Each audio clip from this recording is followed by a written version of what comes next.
Hiya Pam, well done today. Good to see you back practicing and doing some lovely shots there with the chipping towards the end there. Just a couple of things to go through in terms of what we discussed in the lesson.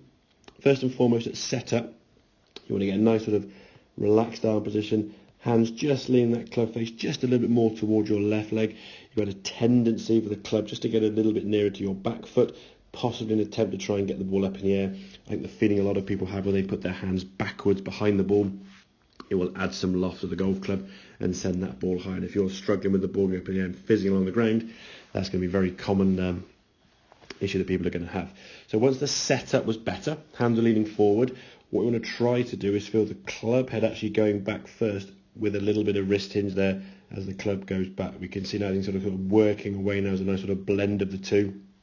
And the key thing, as we said, the curve in that right wrist is being maintained. If we watch this movement here now, you can see, if I zoom in a little bit more, you can see the club head isn't actually even moving and your hands are just moving almost to the outside of your right leg. So straight away now, that curve that we're looking for in that right wrist has been lost.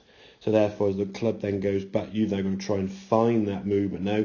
See your arm sort of bend a lot more. It's going to cause that club to go back quite a long way for a short shot.